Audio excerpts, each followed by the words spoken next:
No. And when I mean, there are some controversial posts that you are putting. So, when many of my friends are Indians, and one of them he knew that I am interviewing you. He said, "Can I join?" I said, "In polite way and in good behavior, we can discuss. If you want, you can join." So he might Absolutely. join if, with your permission.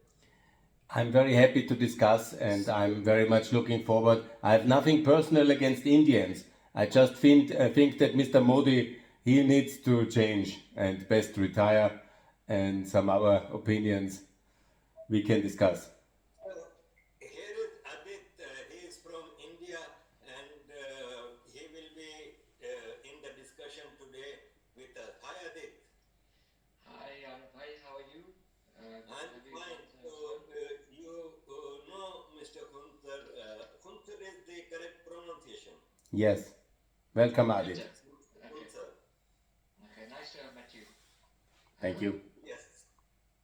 So let's start recording then. Absolutely. You're welcome. Let me see if I can change this to. Good afternoon, good morning, ladies and gentlemen, and we have very special guest today, Mr. Hunter Jan, and I mean he is a good friend of mine in a way that we follow each other on Twitter since quite some time.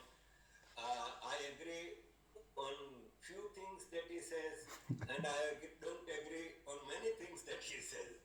So, as we both are lucky to live in a society which gives us right of freedom of speech, so we can discuss in a very polite manner on different things. So, I would start first of all. I thank you, Mr. Kunta, for giving us time, and Thanks a lot. Mr. Adit is Adit from India, and he is also joining the discussion because the main point that Mr. Khunter has touched is speaking about something about India, which we will discuss later Ex on. India.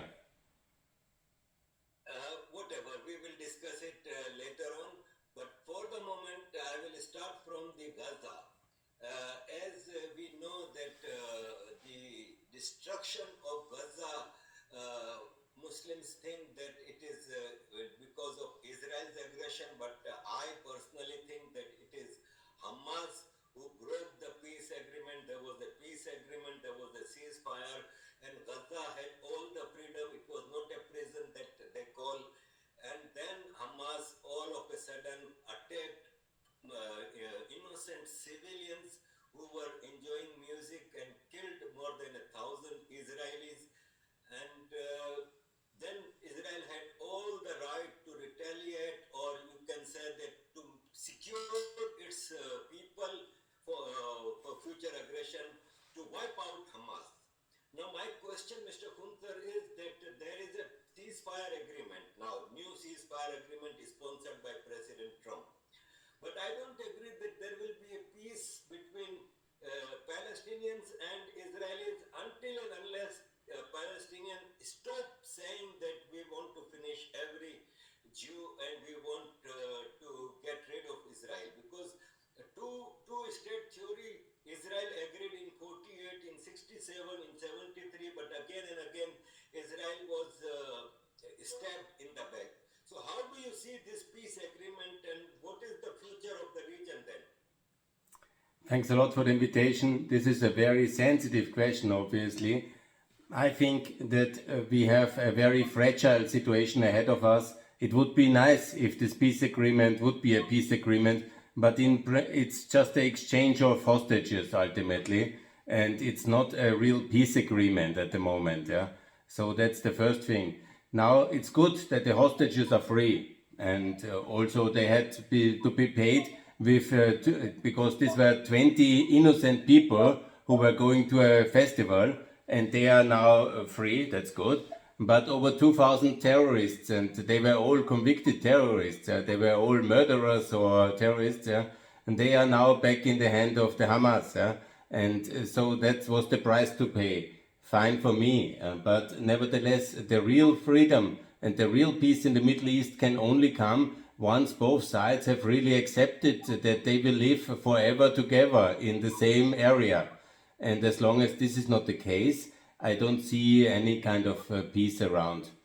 I made my proposal, that's for NATO membership of Israel and for federalism of Israel. I know that also many Israelis don't want that because it combines then also full citizen rights for the Palestinians inside Israel, and it would be a balanced state between Arabs and Israelis. So that's also, some sides don't want it, but to my knowledge, it's still the fairest proposal which there can be. And alternative is also the two-state solution, but unfortunately there is no will on each side. It's just a fantasy which the West wants, and some Arab partners want it, but unfortunately there is no will in Israel and also no will on the Palestinians to really go on a goodwill solution of two states. So I'm for the federal Israel in the NATO. For example, your title, it says that you are for expansion of NATO. And Yes. you said that for Israel.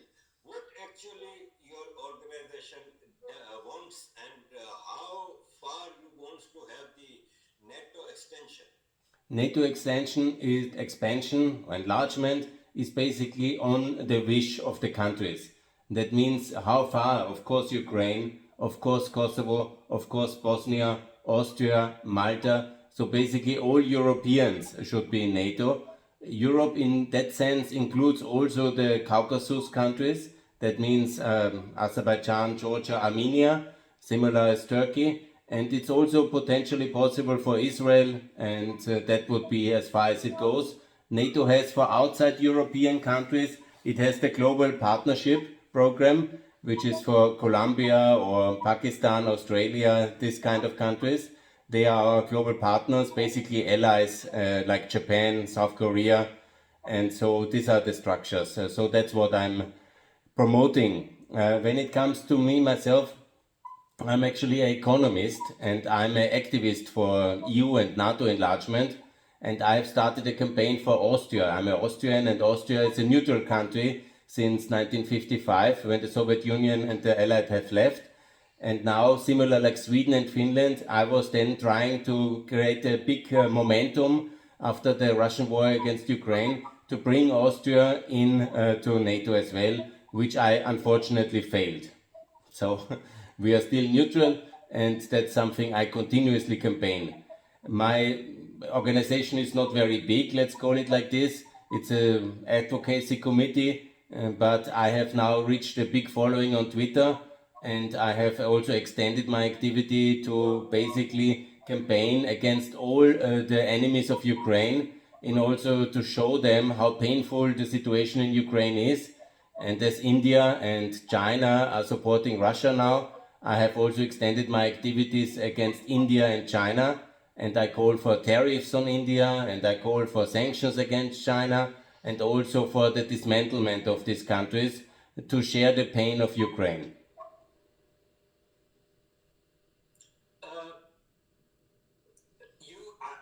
I remember that when the dismantlement of USSR, there was an agreement that NATO extension will not be to the countries bordering to Russia. That was my understanding. And the war in Ukraine, Russia started because NATO wanted to give membership to Ukraine. And another thing is that there was a peace agreement which was supposed to go between Zelensky and Putin. But Boris Johnson went and he stopped that peace agreement. So don't you think that the provocation was from Europe and America and not from Russia? I have to disappoint you. I disagree now on all points you made, so we can have a good debate. You know, the thing is, when the Soviet Union broke, the Warsaw Pact countries like Poland, Czechoslovakia, then Slovakia, These were all countries which were afraid that Russia might come back again. And so they were looking for security. And it was not America pushing them into NATO, because that is not how it works. And also America is always very reluctant, as you see today. America is very reluctant to die for Eastern European countries. And that was a big debate before the First World War, Second World War, in the Cold War, and also in the 1990s and 2000s. So it's more these countries who do all their lobbying effort in order to be under the American protection, meaning in NATO. And the same is true for Ukraine as well. The Ukrainians wanted to be part of the West. You see, even today, America is against Ukraine in NATO. And it's simply a myth that we have wanted the enlargement. It is much more that these countries wanted the security because they know how it is to live under Russia. As we see today, what kind of brutality Russia is waging against Ukraine today. So it's the Ukrainians who want the security. That's the first thing. And the second thing is, it was never a promise not to enlarge. There was never a promise. The only promise that there was, is that we will not be aggressive or something like this, and we wanted a peaceful cooperation with the former Soviet Union, with the ex-Soviet Union, and we have never attacked anybody in Eastern Europe on that one, and we will not. But these countries looked for security, and that's exactly what happened. And also in the case of Ukraine, all these myths that the West was plotting against Russia, it's absolutely not true. But it's the Ukrainians who wanted to live like the Polish people, like the Slovak people. Because what we actually have done parallel to NATO enlargement is enlarging our European Union to these countries. And there's significant opportunities, there's better prosperity, there's freedom in the European Union. And this was very attractive for the Ukrainians. They wanted the same level of prosperity as Poland or the Baltic countries, and that was basically what's happened. And that had led to the conflict, because Russia always had for hundreds of years the resources and of the human resources and the mineral resources and the strategic location of Ukraine, and Putin didn't want to give it up. He always loved Ukraine. He wanted to have it from the start of his power in 1999. He wanted to have it in 2004 at the first revolution. He took it again in 2010, and the people of Ukraine took it from him in 2014, and therefore he started the war. Adit, you wanted to say something? Yeah, I just, ignoring the domestic politics of Ukraine and, how Ukraine became basically a proxy war between the United States and Russia. I wanted to understand from Gunther that, today Austria is bordered by Czechoslovakia and Hungary, for example, right? And tomorrow, if the Soviets, sorry, not the Soviets, but the Russians in this case, if they decided that, we want to put in the S-400 missile systems in Czechoslovakia and Hungary and put in trade restrictions between Austria, which is a neutral country, as you mentioned, after the 1955 treaty, would that not sort of antagonize both NATO countries and Austria? Mr. Niehammer, for example, would he not be antagonized by such an act? Would it not be perceived as aggression from Russian state towards a non-NATO sort of country? If you look at the geography of Europe, we are a rather small continent, and we are all in a way united by geography and history and destiny, and by the European Union. And Austria is also a European Union country. We are a political union, and we are also bound to solidarity. That means we are going to defend each other, and if Russia attacks now Slovakia or Hungary, also the Austrians will have in many ways the obligation to defend these countries. But also those countries further to Russia, like Slovakia and Hungary, have the obligation to stop any Russian aggression. Sorry, Gunther, I don't think you quite understood my question. Rather, my failure, I couldn't articulate it very well. I mean, it's a hypothetical situation, similar to all the hypothetical situations that you talk about. Ex-India, ex-China, ex-Russia, kind of stuff. We can discuss about ex-India. Sorry? Ex-India is very real. It's not. Let's discuss that. There are multiple. I mean, to my mind, it's the figment of imagination of a very unwired man to think of a concept called ex-India. India, it's someone who doesn't understand India, somebody who hasn't studied India would go on to make such propositions, because destabilizing India will have multiple ripple effects across the globe. I mean, we are talking about mass immigration, mass religious, ethno-religious crisis. You talk about Yugoslavia so often. 100,000 people died between 1991 and 2000 in the Yugoslavian crisis. In 1947, when similar ruptures happened between India and Pakistan, we saw the displacement of 15 million people, and almost about 1 million people were killed as a consequence. So you're basically either advocating for, mass genocide, mass movement of people, because you also have to remember that there is mass poverty in India, and any ruptures in India will basically have a consequence on the NATO nations. So you will have mass immigration, running into all of these countries. Plus, you've got to remember that India is a nuclear state, so 160 nuclear warheads. Who gets control of all of that? The military power. Plus, in addition, NATO allies are running military, exercises with India at the moment. Trade with the United States is almost about 100 billion plus. Trade with Austria is almost about 3 billion.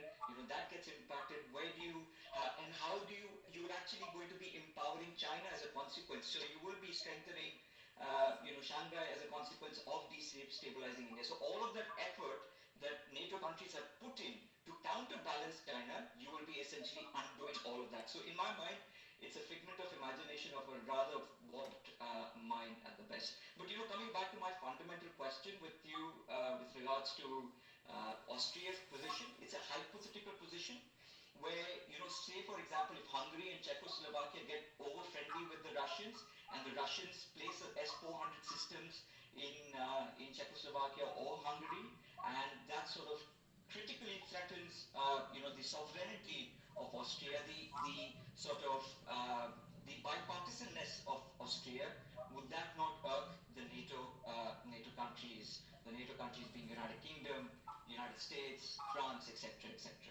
Yeah, but Slovakia and Hungary are also NATO allies since either 99 or 2004. So the truth is there will be no S-400 base there because that's a Russian military anti-aircraft military weapons which never will be allowed in NATO countries. And also, so that's not a question to be put. Yeah, even when Mr. Orban is very much in the pocket of Mr. Putin personally, and he is offering to host a summit, he will never put such Russian military gear into Hungary or in Slovakia. So that's completely out of question because the alliance doesn't allow that. Itself was a hypothetical question. It wasn't a literal question. It's a hypothetical scenario. And I can see why you want to deflect that question, because it's an No. uncomfortable question which is being asked of you, which is what has happened to Russia. I mean, Russia was basically triggered by the expansion of NATO, a promise made in the 1990s and 1997. That's not true.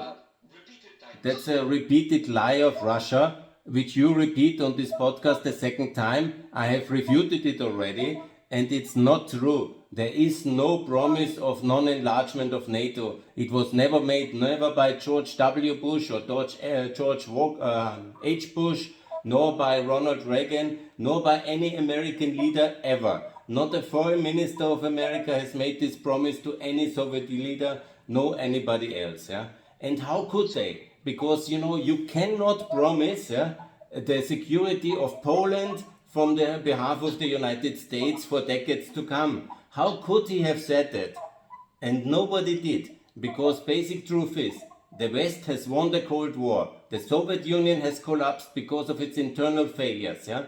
And then the countries which were under the yoke of this kind of terrible regime, the Soviet Union, they have looked for freedom and security, prosperity, and we have integrated them upon their own request.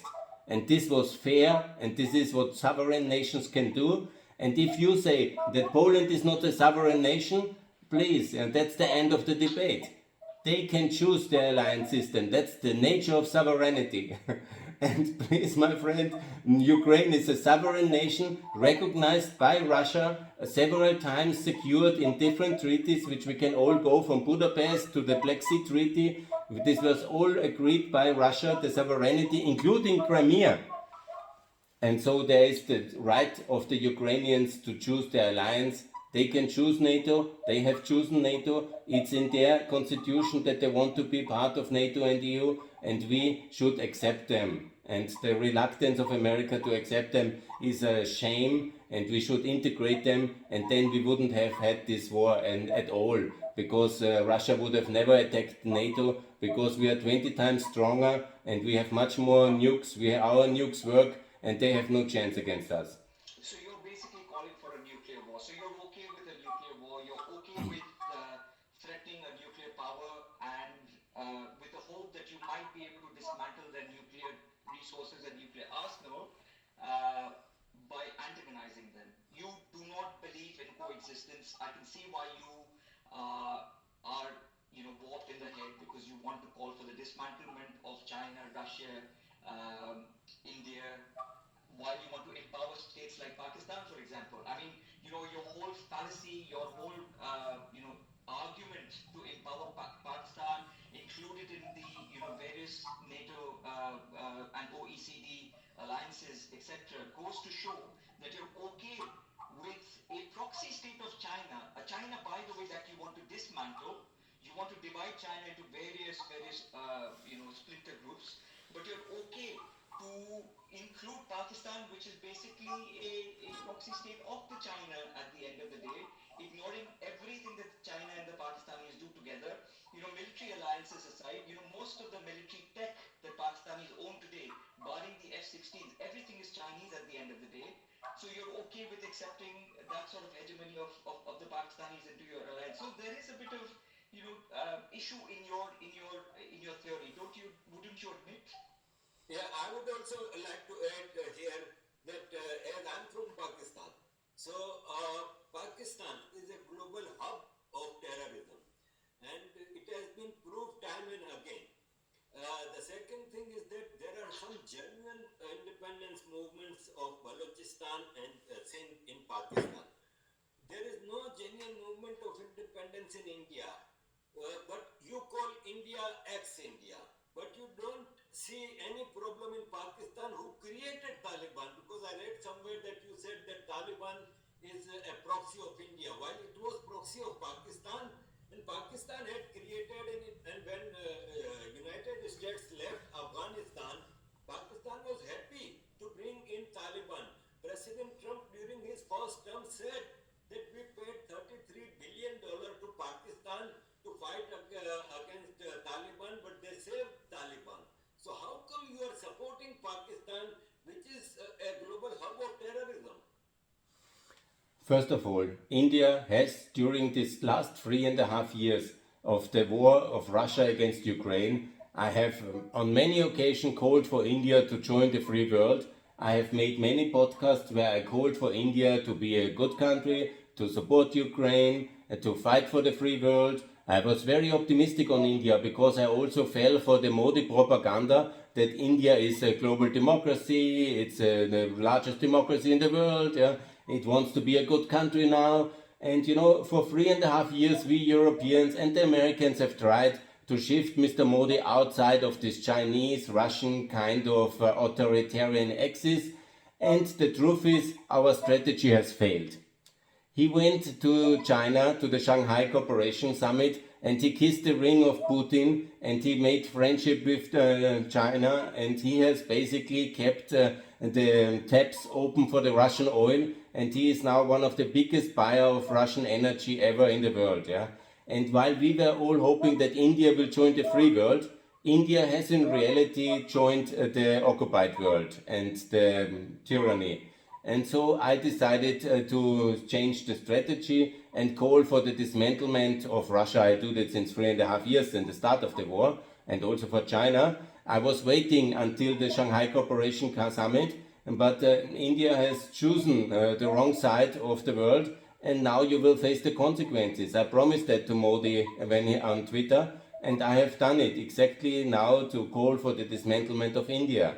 and it's absolutely fair for the people of India because the prosperity system which India is today is very low. You were rightly pointing out that India is still a very poor country and it's a very underdeveloped country. And why? Because you have inherited this imperial structure of the British and you're suppressing a lot of people. And there are a lot of legitimate independence movements in India, like for example the Khalistan movement, and we can support them, and it's very, very good. So you will be 20 or 25 new states, and then you can form a nice federation together like the European Union, and it will be much better for the people of India. And if you do it according to European concepts, we can avoid also a kind of bloodshed and your kind of mismanagement, and you will have more countries instead of India, and that's absolutely a better scenario than the present situation where you are basically a Russian proxy. Well, you just now said that Ukraine should have freedom to join any alliance they want, but you don't give this freedom to India to join Shanghai. India should not join any alliance such a huge country. And the second thing you said that Khalistan movement is an independence movement. You very well know that Khalistan movement is created by Pakistan. There is no movement on ground in India of Khalistan. There is a movement of Balochistan independence on ground. And millions of Baloch don't want to stay with Pakistan, but you don't talk about that. I think you are a little bit biased towards Ukraine. Western alliances. because you said that Modi is going towards dictatorship. Well, there is an election process which never was objected by any quarter in the world that Indian elections are not fair. So Modi comes through an election. He is a democratically elected leader, and you don't accept it. Why? No, I accept that he is democratically elected. There's no problem for that. I just say that he made the wrong choice. He went to Russia. He went to China. It was nobody forcing him to do that. Yeah, he could have easily tried in the last 3.5 years to supply weapons to Ukraine, to support the free world, to stop, to join the sanction regime which we have now imposed against Russia, but he didn't. Yeah, and he has sent his foreign minister to Austria during the visit of Mr. Modi, because Modi came also to Vienna last June, yeah, after the visit to Russia. Yes. And I remember very well the interview of the foreign minister of India. It was a complete outrage and the insult, yeah. He said basically that because of the imperial crimes of the West and the colonial exploitation of Russia, of the West, of India, by the West, he is now totally justified to pursue his national interest and work with Russia. I say no. Russia is a genocidal power and they are like destroying Ukraine under our eyes. And we cannot accept, and we will not accept. And you will see the pain for India will just rise. Now the sanctions will hit you very hard. I will also fight very much against the free trade agreement between the EU and India, and we will punish you very hard, yeah, for your alliance with Russia. And you will feel the pain. You will feel the pain. And you can elect Mr. Modi as long as you want. You can stay united. I cannot change that anyhow. But I will do whatever I can in my power to give you as much pain as possible, and I will talk negatively about India as much as I can, and I will expose all your complicity, all your crimes, all your backstabbing of the West, yeah, claiming to be a democracy and a friend, and you are not. There will be no partnership agreement between Europe and India. There will be no free trade agreement with India. And there will be a lot of support for the independence movements inside India. And you will have the pain for that because Listen, you choose the Arif, wrong side. all of this is a complete joke. I'll tell you why. Yeah, Because he just is last, exporting himself because no, no, Arif, because you let me don't just believe outline in this. democratic rule, you don't believe in anything, you just want slaves. NATO wants that everyone is aligned to them, while it is not the case. India is much bigger than entire Europe, and India is powerful. Bhutan has joined free trade agreement with India. European Union is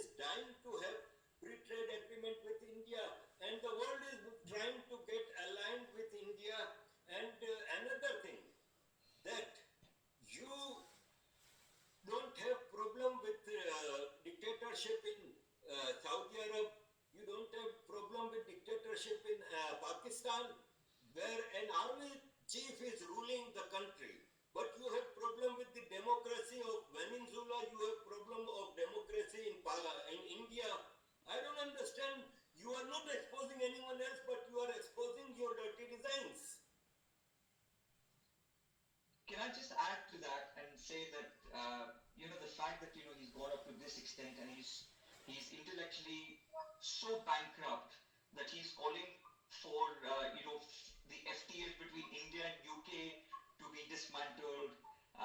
Just last week, the entire European Union Parliament was basically in India begging for the FTA to be signed by January so that when they are back in India, they can basically unveil that FTA.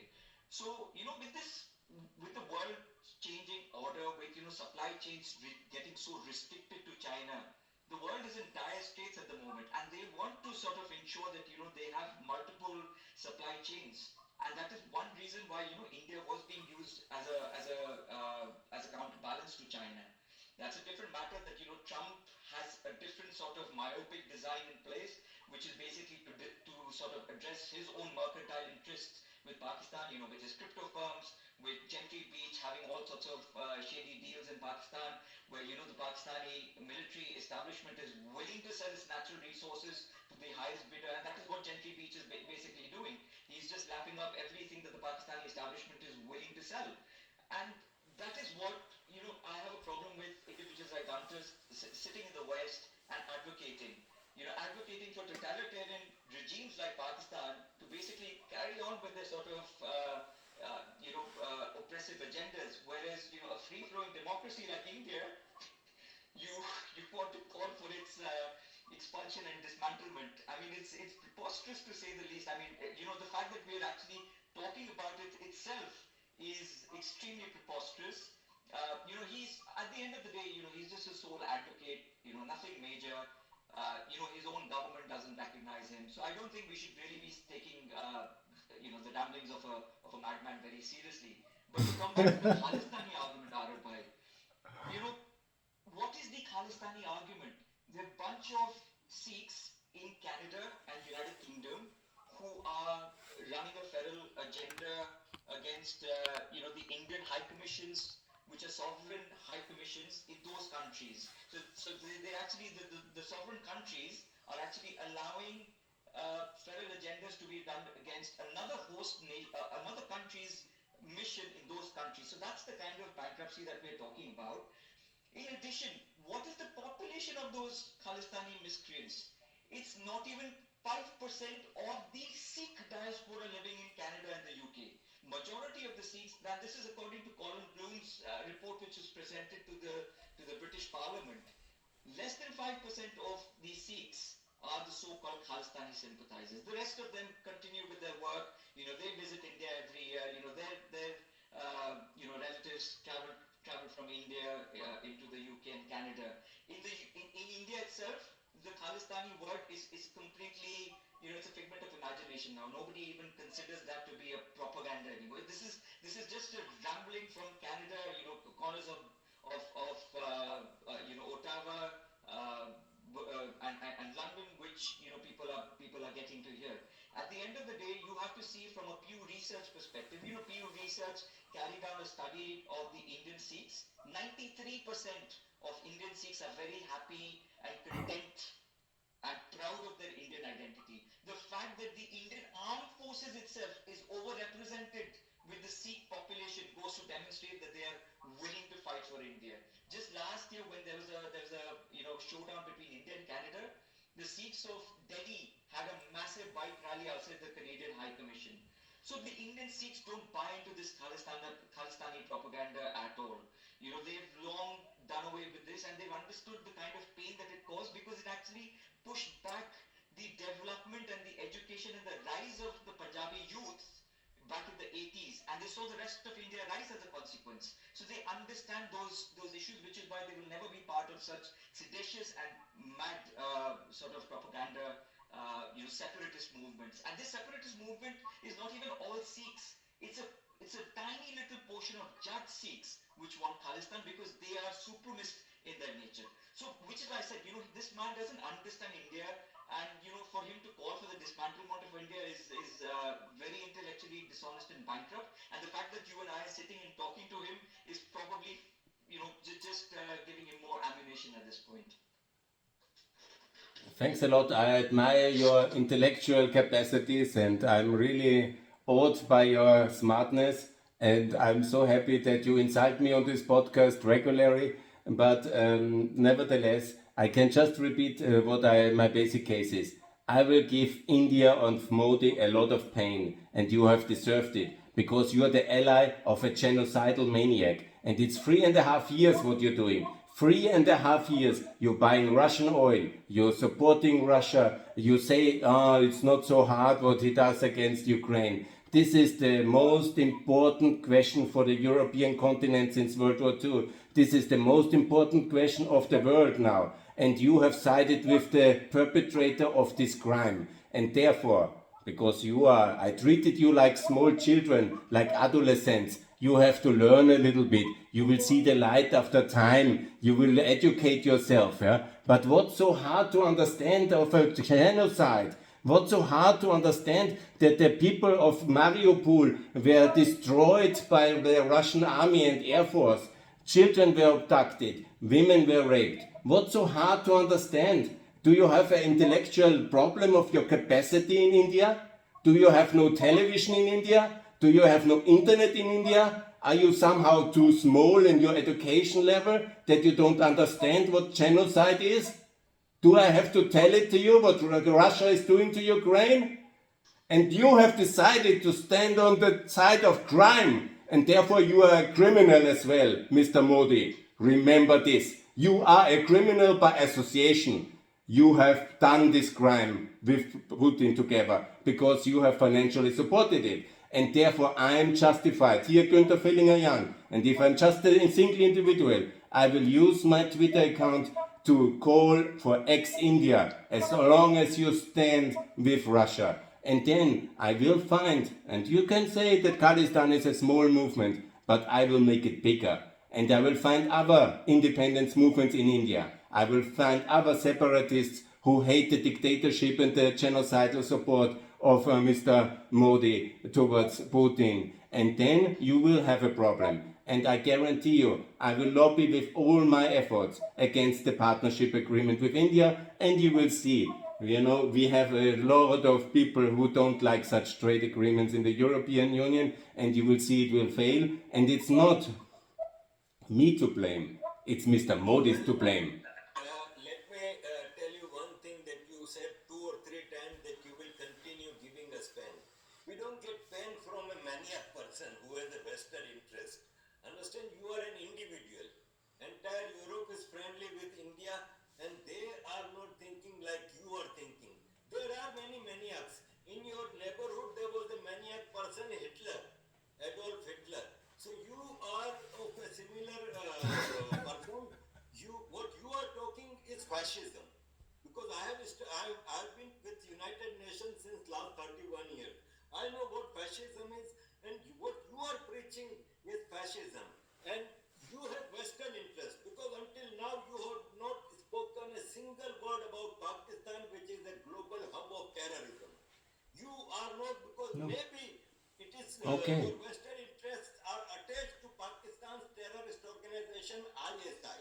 So you are a supporter of global terrorist country, and that's why I think that we should not be worried with a person like you. I was thinking that you might be a wise person and you will be ready to discuss, but you are using very ugly words for world's largest democracy. So I think that it's very difficult. Adip, what you want? So I just wanted to add, his hypocritical stance on India supporting or India buying Russian oil, which is basically allowing Russia to basically weaponize itself and go against Ukraine, it's a very fiducious sort of an argument. But at the end of the day, the European Union itself is buying so much of gas and oil from Russia. You just look at the trading figures. I mean, United States itself is buying 2 billion worth of commodities from Russia. So are they all? Should they not all be held liable for basically fueling the war against Ukraine? So that is one argument. That is number one. Number two is, he has a problem with the word genocide. That this is Putin's genocide of the Ukrainians. I agree what Putin is doing is fundamentally wrong and he should be stopped. But you also have to realize that in this day and age of multipolarity, you know, a a nation's interest is paramount. Our interests are going to be permanent, our friends are not permanent. And that is what he doesn't realize, which is why, he's so blind spotted with the kind of genocide that the United States has conducted all over the world. I mean, you look at the various events across the world, right from Iraq to Vietnam to all of these places in the world, in the shape of NATO. What the NATO alliance was doing in Afghanistan, was that not genocide? When they were bombing children and killing, young children, there are still photographic images available of those times when bombs were basically getting young bodies in a brutal way. So the fact that you're so blind spotted by one genocide and not the other basically points to your hypocrisy. I mean, Pakistan for now is conducting probably the most heinous kind of genocide ever possible. That's something that your television, your internet doesn't seem to capture. You should read about Balochistan, and you should read about the kind of genocide that the Pakistani military establishment is carrying out in Balochistan, and how long the Baloch freedom movement has been going on for. So, all of this talk about genocide is purely a Western lens phenomenon, where you want to focus on the genocide of one, but you want to ignore on the other because, it suits your narrative at the end of the day. So this selective piggybacking is not going to last for very long because, people are very clever these days. They call out hypocrisy very nicely because, we're not living in the black day and age anymore.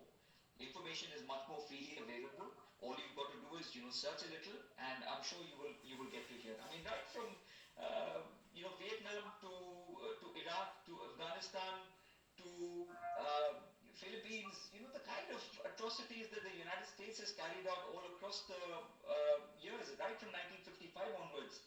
That shows that this is you're basically supporting a genocidal regime against another genocidal regime. So either have the gall to call out both, say that yes, NATO has also indulged in genocide, which I highly condemn, and that should they should be held to higher accountability standards, which they are not, which you will not. So that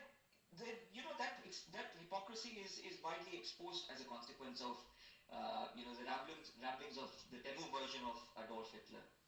Yeah, you are really very much liking to hear yourself talking, and you are really the mastermind of the propaganda of Putin, and you are really this kind of typical Indian anti-imperialist, kind of anti-colonial Soviet kind of style, and address the Americans and attack the Americans for everything they have ever done. And I understand that. We have a lot of left-wing agitators in Europe as well, and I know all these arguments. Thanks a lot for sharing them again. Of course, we liberated Afghanistan. Of course, we liberated Iraq. Yeah? Of course, it was justified to do both interventions. And now there is 46 million people living in Iraq, and Iraq is a free country. And it worked much better than ever before under Saddam Hussein, who probably you liked very much, who killed these people with poison gas and with chemical attacks and all these other brutal crimes he committed for decades, because he was a great socialist, which you probably are as well. So thank you very much for your insights in the history, and I'm really appreciating this. Yeah, when it comes about Pakistan, the more I think and I learn about India and your hypocrisy which you have in India, this kind of thinking that you understand the world very well. Okay, Pakistan is a global partner of NATO. I will now support Pakistan much more. I have not a lot of sympathy for Pakistan up to now, and I really didn't care so much for them, but you have really provoked me into calling for a free trade agreement with Pakistan and for intensified partnership with Pakistan, and we will build a big military base of America in Pakistan, hopefully soon, and we will support Pakistan against India, very much so, because you are Russian asset, you are basically decided the opposite, you are the enemy, and we will support Pakistan. Thank you very much. Shift me to Pakistan. No, but who are you? You cannot really support Pakistan. You are just a maniac individual, nothing else.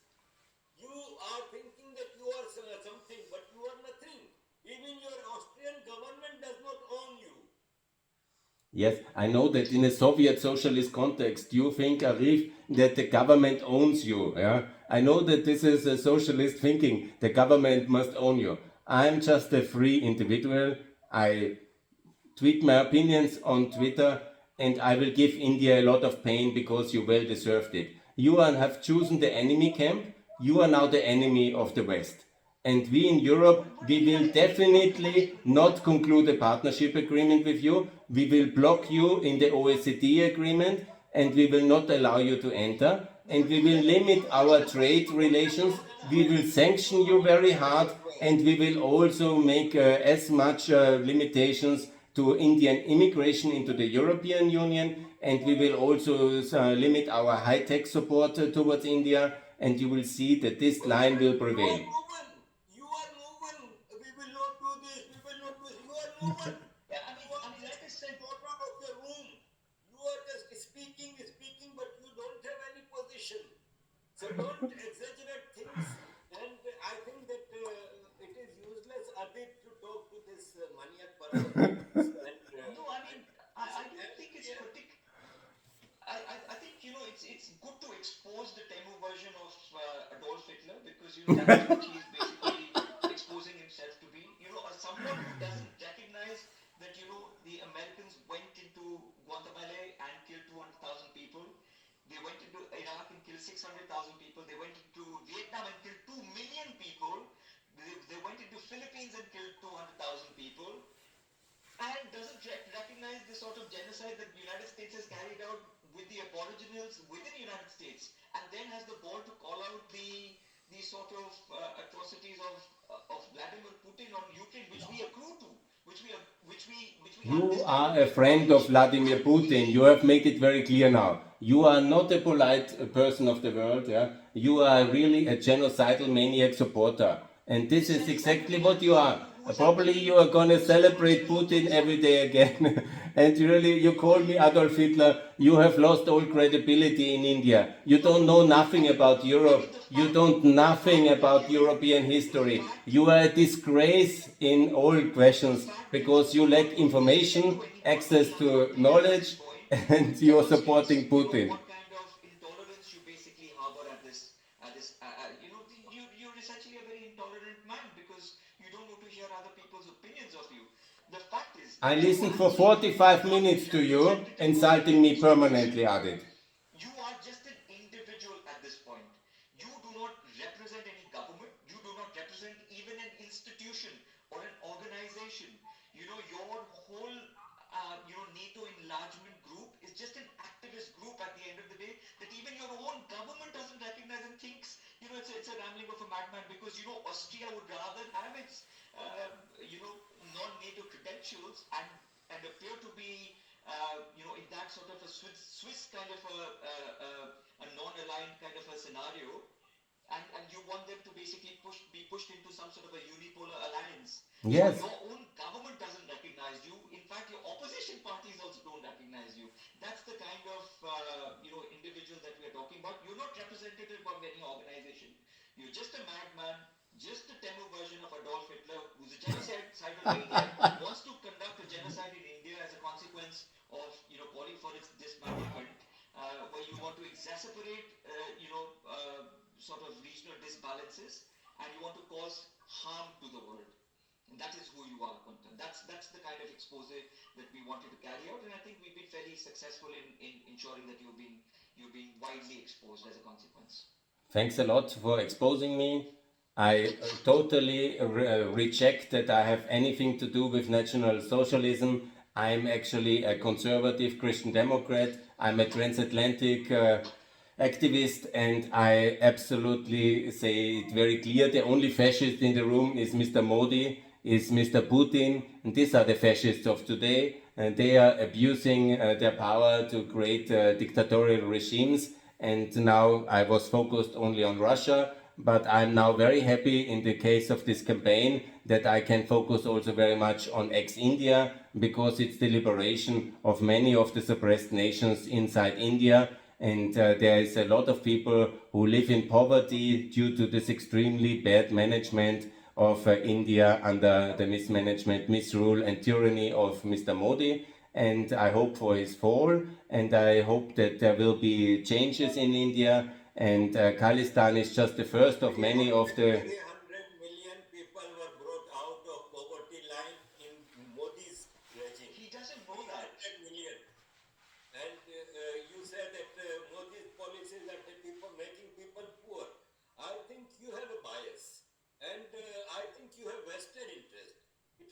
Yeah, And obviously. it is some vested interests which are served. Your vested interests are served, and you are hired, maybe. You are hired to run a campaign, but you are just not a important person. As Adit said, that you don't represent any government, not any organization.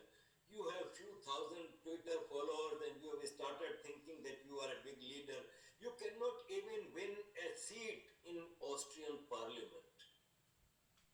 I think you should take that up as a challenge, Mutna, and go and fight elections in Austria to see if you can actually, you know, you have some credibility for people to start taking you more seriously. Because at this point, you're nothing more than a joke.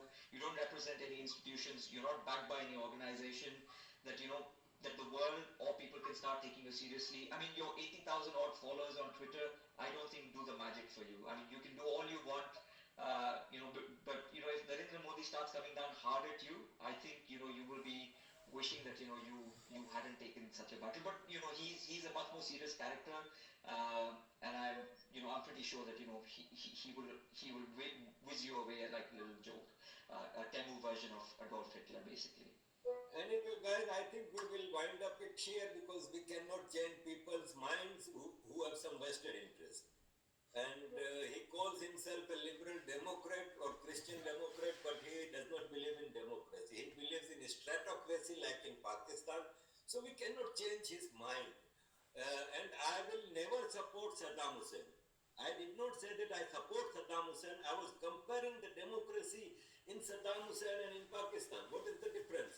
Saddam Hussein killed millions of Iraqis with poisonous gas. Pakistan killed millions in East Pakistan, Bangladesh, and now killing hundreds of thousands in Balochistan, KP, Sindh, everywhere. So I don't support Saddam Hussein, let it be clear. But I don't support NATO or America's invasion in Vietnam. I don't support NATO's invasion in Syria. And you said that we brought Afghanistan Actually, out of communism, but you put Afghanistan in Sharia law. So a liberal Democrat like you is supporting Afghanistan Sharia law. So no. I think we are talking to a maniac person.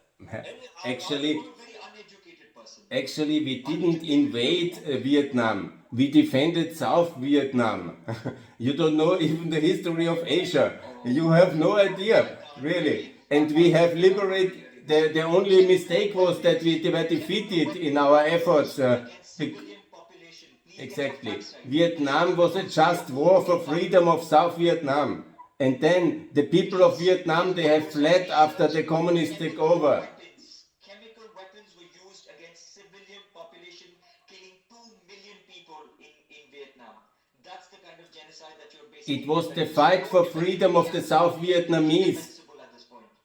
Have you really no idea of the history of Vietnam?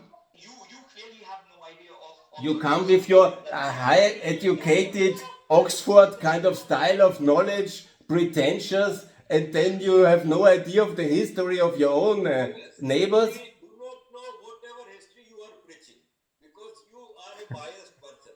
Anyway, guys, thank you very much. And I will put this interview as it is so that people should know who is right and who is wrong. But please invite me again. I can outline more the 20 new states of ex-India because we didn't go into the details. How many countries can be free? Enough of madman's ramblings for one. I don't think we need to entertain the Temu version of Adolf Hitler any longer. Because the people have to know that India must be exed. Maybe you will see the results very soon.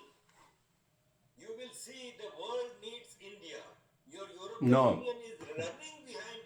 Ursula was before 2 weeks in India begging for a free trade agreement.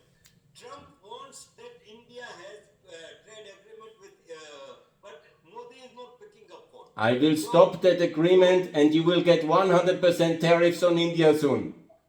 We will see. We will see. I think we will all be alive. Get acknowledgement from one member of Austrian Parliament for your mindset. Anyway, thank you very much, guys, and have a good evening. Thank you, Arif. Bye, guys. All the best. to ex-India.